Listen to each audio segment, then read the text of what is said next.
ابھی وہ ویسا ہی بچہ ہے جیسے ہمارے گھروں میں بچہ پیدا ہوتا ہے اگر وہ ولادت ہے۔ تو ہم صرف توجہ سے ایک سوال پوچھنا چاہ رہے ہیں کہ قرآن نے جب بھی نبی صلی اللہ علیہ وسلم کو پکارا کہ اے میرے حبیب،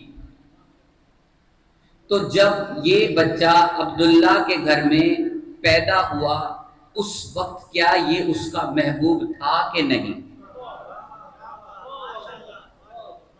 نہیں سمجھ میں آ رہی بات؟ ہم ایک عجب سا رستہ ہے جہاں سے گزر رہے ہیں۔ دنیا کا عقیدہ ہے، ایک خاصی تعداد ہے جس کا عقیدہ ہے کہ ولادت ہے۔ اگر یہ ولادت ہے تو اس پیدا ہوئے بچے کو 40 سال کے بعد پتہ چلے گا یا 40 سال کے بعد اسے نبوت دی جائے گی۔ نبوت ملنے سے پہلے وہ ایک عام سا انسان ہے جیسے آدم کی نسل کا۔ اب پروردگار کے لیے یہ جو طریقہ کار استعمال کیا گیا کہ قرآن نے کہا کہ اے میرے حبیب، یہ 40 سال کے بعد حبیب بنا کہ پہلے بھی تھا؟ نہیں سمجھ میں آ رہی بات؟ اب اسے اور آسان کرنا چاہتا ہوں۔ جو بچہ پیدا ہوا، ابھی ولادت پہ بات ہو رہی، پیدا ہوا دنیا کے لیے وہ جناب عبداللہ کا صاحبزادہ ہے، ابھی عام انسان ہے۔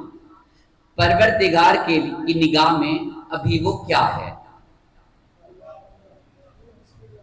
نہیں سمجھ میں آ رہی بات؟ تھوڑی سی توجہ کا طلبگار رہوں گا۔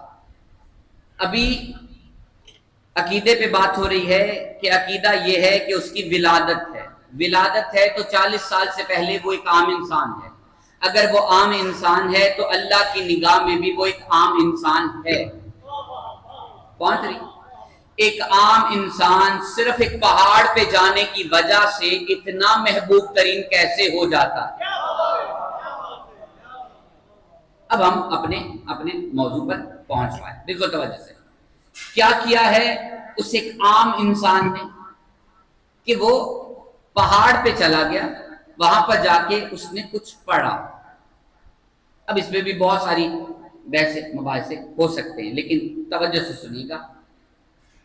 کس نے اس عام سے انسان کو بتایا کہ تم پہاڑ پہ جاؤ تاکہ کوئی فرشتہ تمہیں مل پائے؟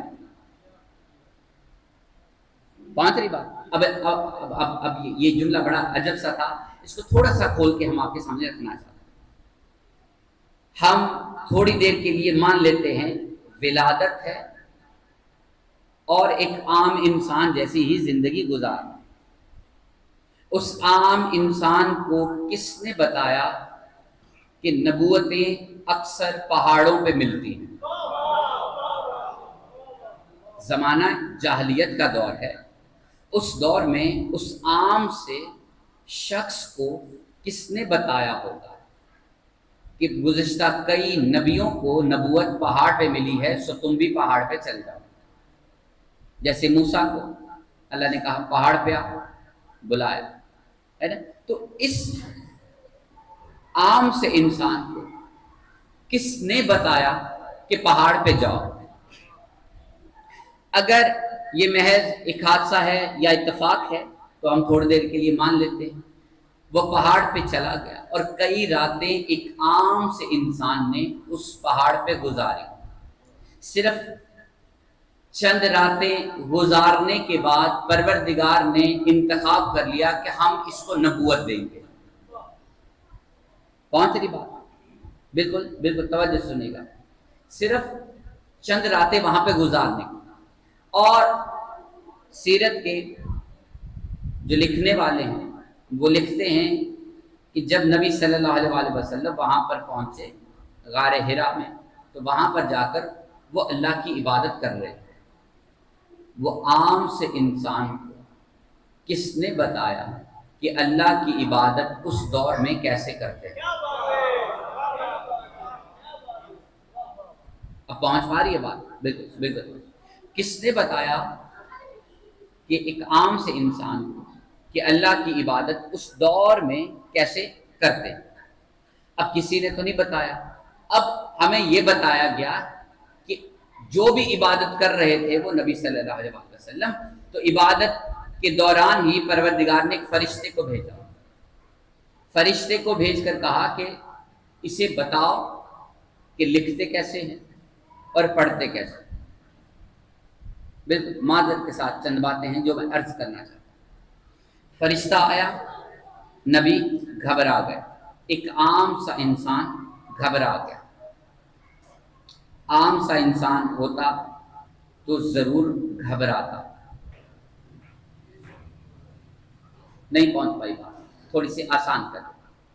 ہاں، وقتی طور پر مان لیتے ایک عام سا انسان ہے، غار حرا میں اتفاق سے پہنچ گیا اور وہاں پہ جا کے اتفاقاً عبادت کی اور اتفاقاً پروردگار نے اسے چن لیا۔ پہنچ رہی؟ یہ بات سمجھ میں آ رہی؟ اب جتنے بھی گزشتہ نبی ہیں ان میں سے کسی نبی کے ساتھ ایسا کوئی اتفاق کیوں نہیں ہوا؟ پہنچ رہی؟ یوسف علیہ السلام دنیا میں آئے، ان کا آنا اتفاق نہیں تھا، ان کو بچپن میں ہی بتایا گیا کہ تم نبی ہو۔ پہنچ رہی؟ موسیٰ علیہ السلام ان کا بچپن ہی نبوت میں بھرا ہوا۔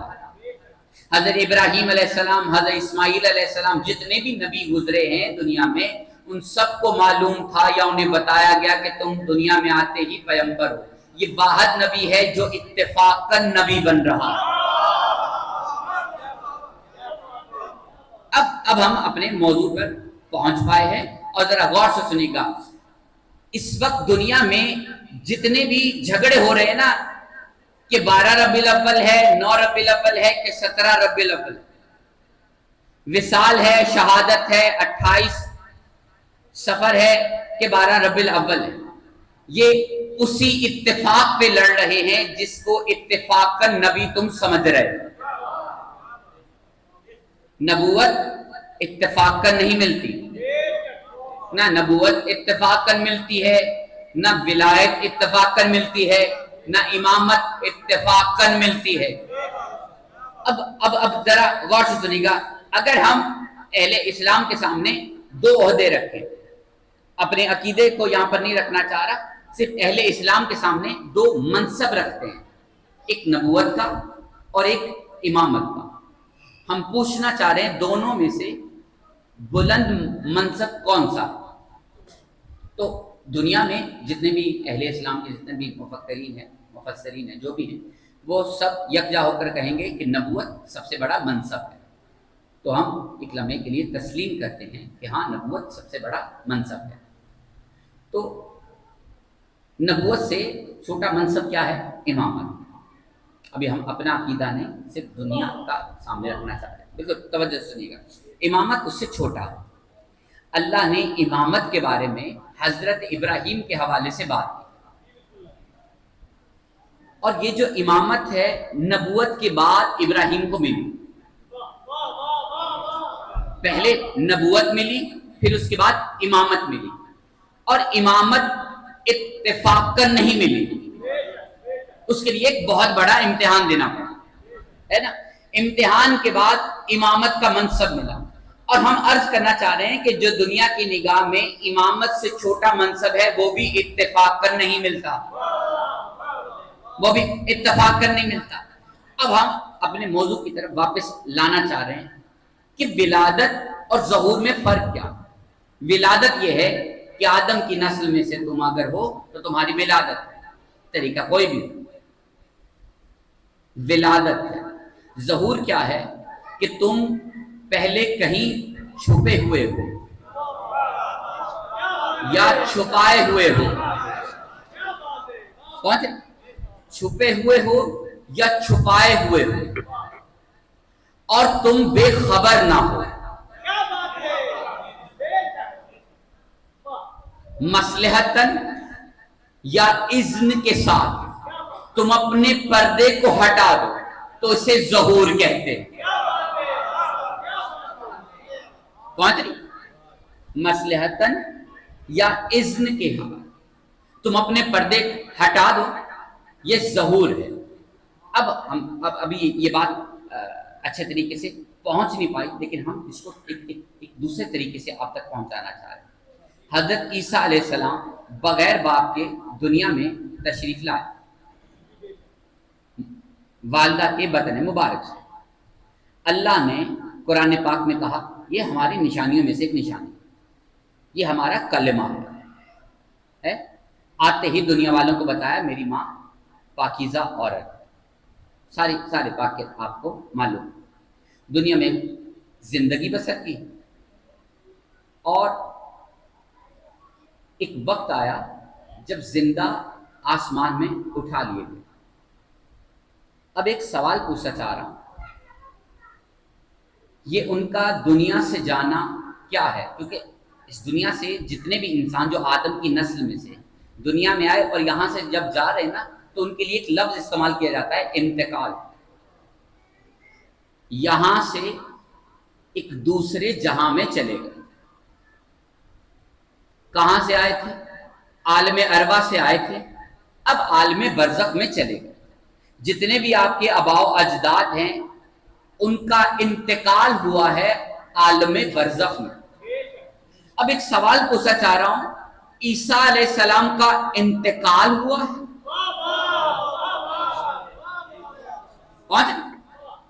وصال ہوا ہے؟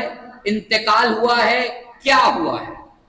یہ وہاں پہ سارے مسلمان خاموش رہیں گے کہ اللہ نے زندہ اٹھا لیا، لے گئے۔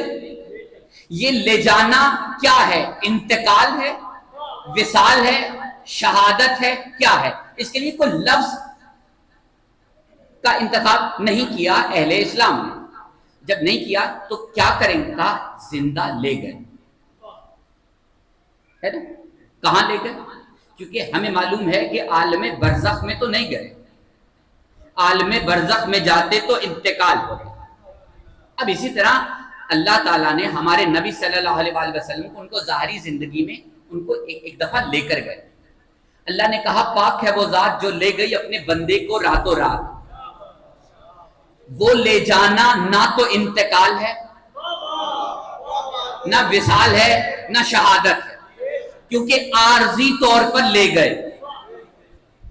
اس جہان میں نہیں لے کر گئے جہاں پہ آدم کی نسلیں جاتی ہیں، عیسیٰ کو بھی وہاں نہیں لے کر گئے جہاں پر آدم کی نسلیں جا رہی تھی۔ اس لیے آدم کا حضرت عیسیٰ کا انتقال نہیں۔ اب صرف توجہ سے سنیں گا۔ اب جب قیامت سے پہلے عیسیٰ علیہ السلام دنیا میں آئیں گے تو کیا لفظ استعمال کرو؟ ولادت ہے نا؟ کیا لفظ استعمال کرو؟ جیسے ہی عیسیٰ علیہ السلام دنیا میں تشریف لائیں گے، لفظ کوئی ہے نہیں ان کے لیے، نہیں ہے نا؟ کیونکہ وہ کسی ایسے جہاں میں گئے ہی نہیں جہاں سے آنے والوں کو ولادت کا نام دیا جا سکے، نہ وہ عالم ارواح میں، نہ وہ عالم برزخ میں۔ کون سا؟ اب جیسے ہی ہم اہل اسلام سے پوچھیں گے کہ عیسیٰ جب قیامت سے پہلے دنیا میں تشریف لائیں گے تو لفظ کیا استعمال کریں گے؟ تو فوراً کہیں گے کہ ظہور، ان کا ظہور ہوگا۔ تو معذرت کے ساتھ نبیوں کا سردار پیدا ہو رہا ہے، اس سردار کا امتی دنیا میں ظہور کر رہا ہے۔ پہنچ رہی بات؟ پہنچ رہی نا؟ سردار پیدا ہو رہا ہے، اس کا امتی ظہور فرما رہا ہے۔ پہنچ؟ اب میں نے عرض کیا نا کہ ظہور کسے کہتے ہیں؟ جب تم کسی پردے میں رہو۔ ہاں اچھا، اب بات ہو رہی ہے تو تھوڑی سی ذرا غور سے سن لیجیے گا۔ اللہ تبارک و تعالیٰ نے نبی صلی اللہ علیہ وآلہ وسلم کو معراج میں بلایا، معراج کروایا، عرش پہ بلایا۔ بلانے کے بعد پروردگار نے ایک پردے کے قریب ترین جو جگہ تھی وہاں تک نبی کو بلا لیا۔ بلانے کے بعد اللہ نے جو پردے سے اپنا ہاتھ باہر کیا اسے کیا کہتے ہیں؟ ہے نا؟ پردے سے ظاہر کرنا خود کو۔ ہاتھ بائیں وہ کیا ہے؟ خود کو ظاہر ہو گیا، وہ اپنی مرضی سے پردے کے پیچھے تھا، اپنی مرضی سے پردے کے باہر آیا۔ جہاں پہ اپنی مرضی چلے اسے ظہور کہتے ہیں۔ اب ذرا غور سے سنیے گا، اللہ کو کسی نے مجبور نہیں کیا کہ یہاں سے نکلو، ہے نا، اپنی مرضی سے۔ آدم کی جتنی بھی نسل ہے اس میں سے کسی کی بھی اپنی مرضی نہیں ہے کہ وہ دنیا میں کب آئے، ہے نا، کب آئے گا کب جائے گا اپنی مرضی ہے ہی نہیں۔ جہاں اپنی مرضی نہیں ہے وہاں پر ولادت ہوتی ہے، جہاں پر اپنی مرضی ہو اور انتخاب ہو اسے ظہور کہتے ہیں۔ ابھی دنیا اس بات پہ جھگڑا کر رہی ہے کہ نبی کی ولادت ہے کہ ظہور ہے، تو ہم آپ کے سامنے ایک بات رکھنا چاہتے ہیں کہ کلندر کبریا، ایک نام سنا ہے، فقیری کا ایک نام ہے، ان کے والد محترم اپنے خواب میں اپنے صاحبزادے کو دیکھتے رہے، بیٹا باپ سے مخاطب ہوتا رہا کہ فلاں عورت کو میری ماں بناؤ، تمہارے پاس یہ اختیار نہیں ہے۔ اب ہمارے پاس یہ کہنے کے لیے لفظ ہیں، لیکن ایک اشارے میں ایک بات کہنا چاہ رہا ہوں کہ پھر کلندر کے لیے لفظ کیا استعمال کرو، کہ ولادت ہے، ظہور ہے، کیا ہے، پانتری۔ اب ہم اپنے موضوع سے کہیں ادھر ادھر نہ ہو جائیں تو ہم آپ تک ایک بات پہنچانا بہت ضروری سمجھتے ہیں۔ ایک مرتبہ مل کر صلوات پڑھ لیتے بابا سے بلند۔